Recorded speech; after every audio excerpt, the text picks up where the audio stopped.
Tree planting became a natural choice to address some of the initial basic needs identified by women. Also, tree planting is simple, attainable, and guarantees quick, successful results within a reasonable amount of time. These are all important to sustain interest and commitment. Wanjira Mathai was a Kenyan social, environmental, and political activist. She founded the Green Belt movement in 1977 to empower communities, and in particular, women, to conserve the environment and improve livelihoods. The movement has helped plant more than 50 million trees across Sub-Saharan Africa. In 2004, the trailblazing Wanjira became the first African woman to be awarded a Nobel Peace Prize for her contributions to sustainable development, democracy, and peace. Through their involvement, women gain some degree of power over their lives, especially their social and economic position and relevance in the family. Although initially the Green Belt movement tree planting activities did not address issues of democracy and peace per se, it soon became clear that governance of the environment was impossible without democratic space. Therefore, the tree eventually became a symbol for the democratic struggle. This work continues. Welcome back to Africa's Science Focus. I'm Halima Athumani. Wanjira passed away in 2011, but her daughter, Wanjira Mathai, is carrying on her legacy. Wanjira is the Vice President and Africa Regional Director of the World Resources Institute, a global non-profit environment research organization. She caught up with our reporter Michael Kaloki to talk about trees, climate change, and Africa's future. Could you tell us about your childhood and the memories of your mother, Wanjira Mathai? Did you look up to her as a child, and were you impressed by her work? Yeah, my mother was a great source of learning. She taught me a lot of things. She said a lot of things, Mike, that I always tell people. She used to say things to us that were obviously well beyond our age, and sometimes it's only now that I remember, oh, that's what that meant. Always do the right thing. She used to tell us, public opinion notwithstanding. And I remember as a child hearing that and thinking, what a long word. Public opinion notwithstanding. I didn't know if it was one word, 2 words, 3 words, but it was so much a part of who she was. And, always believe in yourself. Don't ever let anybody tell you who you are. You must always look at yourself from your own mirror, and all of those wonderful things. So yes, she was a great source of inspiration for me. Wanjira, you are passionate about finding ways to stop as well as reverse deforestation. What is the current state of deforestation in Sub-Saharan Africa, and what strategies do you think can be put in place to deal with deforestation? Well, yes, that is one of the things as I grew older, just my mother's love for trees did get to me, and I must say that agenda, the restoration agenda, and certainly the deforestation challenge are ones that are very close to my heart. For Africa, Sub-Saharan Africa, this is a very big issue. Africa has the greatest restoration potential in the world. 700 million hectares of land need to be restored. We also know that from COP26, nature saw the light of day in a way that we haven't seen. And the reason that is nature plays such an important role in mitigating against climate change, cushioning us against the worst impacts. In this current decade that we are in, and now the next 8 years, nature is going to be a crucial part of the climate solution. So restoring Africa's landscapes, restoring Africa's forests, protecting the forests that we have is a crucial part of addressing the climate crisis. Now, there has been a debate here in Kenya over the years where in some regions, such as in parts of the east, some community members have said that they need to cut down the trees in their forests because the trees are their only source of livelihood. They need the trees for firewood and they need to sell the wood to make some money. Yet there have been calls from other quarters for them not to cut down the trees. Would you, in this case, understand the concerns of the communities in regards to their economic livelihood? Africa has the greatest need for energy access. We have the largest number, 70% of people don't have access to electricity on the African continent. So yes, they're using biomass and other sources of energy. And so we've got to create alternatives and invest in alternatives so that we can then reduce the impact on forests. The truth of the matter is, it isn't the case that they need to cut the forest. It's because we haven't, as a government, as a country, prioritized access to energy for these communities. Therefore, yes, I would definitely, in their situations, do the same thing. But we have to prioritize the fact that those forests play a role that nothing else can play. And so, as a country, prioritize protecting those forests even as we invest in alternative sources of energy. It is also very true that cooking with biomass kills. That's another thing that we also have to protect our people against. It is the fourth, I think, leading cause of death in the world. And we are losing millions of people every year, thousands in Kenya alone, due to indoor air pollution complications.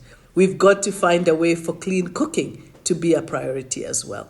And so it's not really so much about cutting the trees, it's about addressing energy access as a matter of priority this decade. In the communities you're working with, are you providing them with any solutions for clean cooking? Well, we definitely work closely with people who do. The Global Alliance for Clean Cook Stoves. This is their single agenda. The biggest challenge they have, of course, is behavioral. How people cook and how people are used to cooking. That sometimes is a challenge. How do you get people to make the shift? It's not cheap. The financial ability to purchase these technologies that allow them to cook in cleaner ways. The fuels that are required. The policy incentives to ensure we can drive down the cost of these technologies from our own governments. It's an all of economy, all of society approach, and it makes sense for the environment. You have said in the past that women are often the custodians of food in communities, and that with the degradation of the environment comes interference with food systems. Do you feel women in communities here in Kenya and other countries in Sub-Saharan Africa are adequately involved in managing the environments they live in? Well, we have a long way to go, obviously. Giving access to land and tenure to women is extremely important, and that's not something we see that often. But I have to say the experience of the Greenbelt movement, still one of the best organizations that I know, working with women at the grassroots level, inspiring them to take charge of their environment, to take charge of their food production, to take charge of how they manage the natural resources around them, because they have that control, is a really important thing.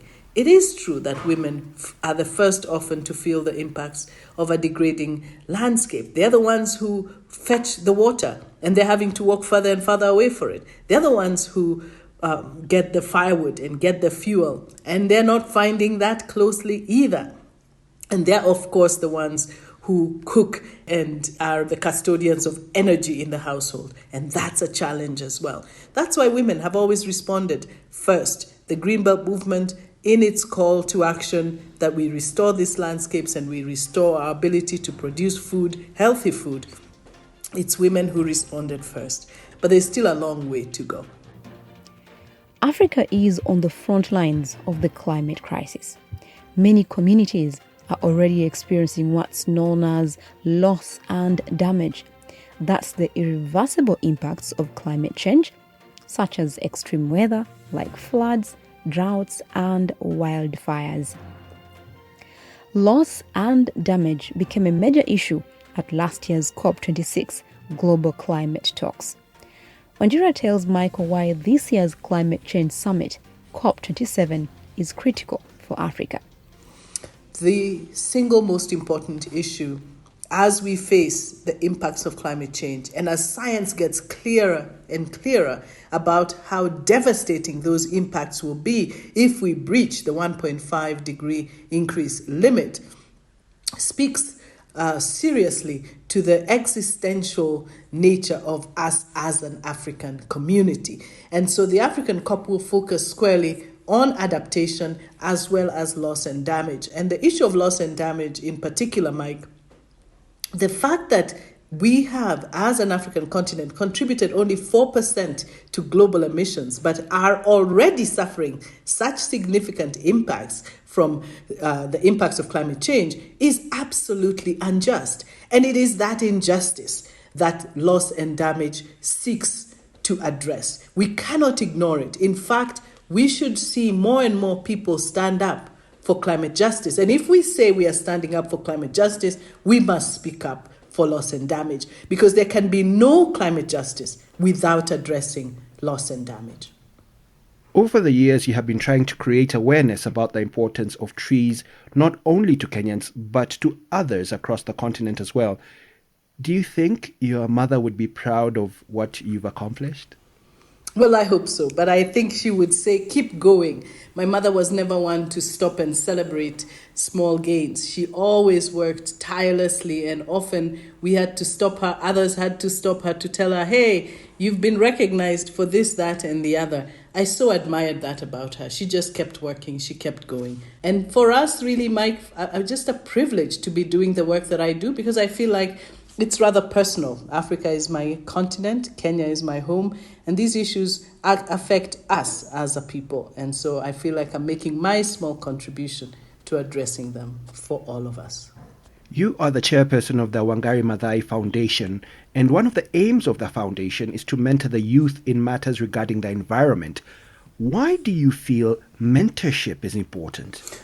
Mentorship is crucial, especially because we are a very young continent. Africa is the youngest continent in the world. And as you know, in Kenya, the average age of young people today is 35 years old, maybe even younger now. So we have a lot of work to do, because this is the constituency, this is the group of young people who will lead us into the future. All of these commitments we're making, 2020, 2030, 2063, all those will be ushered and delivered by young people.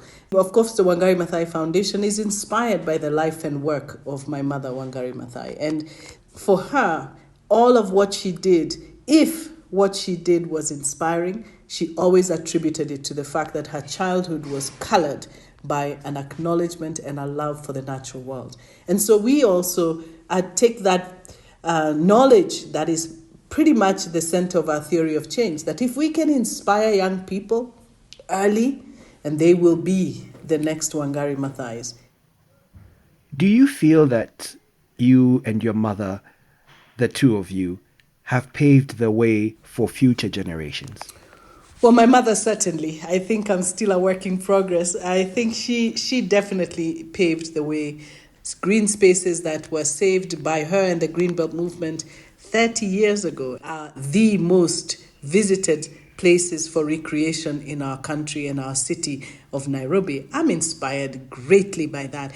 And the fact that they did it for the common good, for all of us, for all our children. And I remember at one time my mother saying, you may not see a free Karura forest, but your children certainly will. But look what happened. I've been enjoying Karura Forest as much as I can. So things can change and things can happen, and change can come quite quickly. But it takes a lot of sacrifice and it takes a lot of work.